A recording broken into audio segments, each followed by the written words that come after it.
মা, এই মহিলাটি আমার ভাইকে আমার চোখের সামনে মেরেছে। আমি আমার ভাইকে ছোটবেলা থেকে কোলে পিঠে করে মানুষ করেছি।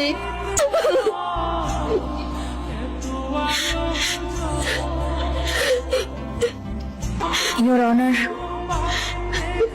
বাস্তব চিত্র আপনার চোখের সামনে, যেটা আপনি দেখলেন এবং শুনলেন। বাকি বিবেচ্য বিষয় আপনার হাতে। প্রসিডন। মাননীয় আদালত, আমার ভুল হয়ে গেছে, বিরাট বড় ভুল হয়ে গেছে মাননীয় আদালত। নাবিলার সাথে সম্পর্কের কথা সাইমা জানতে পারে। সাইমা নাবিলাকে ঘরে ডেকে এনে ইনসাল্ট করে।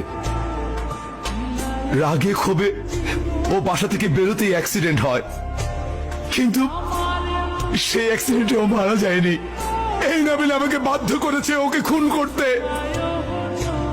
সবাই ভাববে অ্যাক্সিডেন্ট।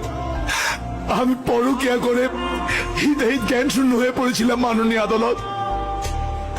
আমার সাজানোর সুন্দর বাগান ধ্বংস হয়ে যায় এই পরকিয়ার কারণে মাননীয় আদালত। আমার ভুল হয়ে গেছে মাননীয় আদালত, আমার বড় ভুল হয়ে গেছে।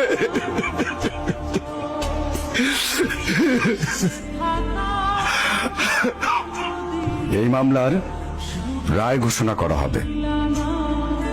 অত্র মামলায় এই সিদ্ধান্ত উপনীত হয়েছে যে নাবিলা বেগম এটি একটি পরিকল্পিতভাবে নির্মম হত্যাকাণ্ড ঘটিয়েছে। বাংলাদেশ পেনাল কোডের 302 ধারায় তার মৃত্যুদণ্ড প্রদান করা হলো এবং অপর আসামি সাইমকে পুলিশ হেফাজতে দেওয়ার জন্য নির্দেশ দেওয়া গেল।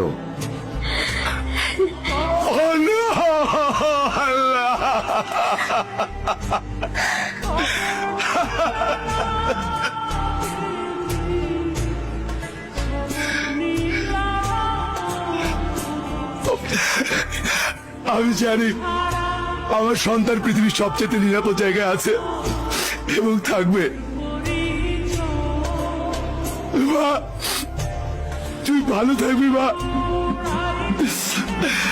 তোকে অনেক মিস করবো রে মা, তুই অনেক ভালো থাকবি।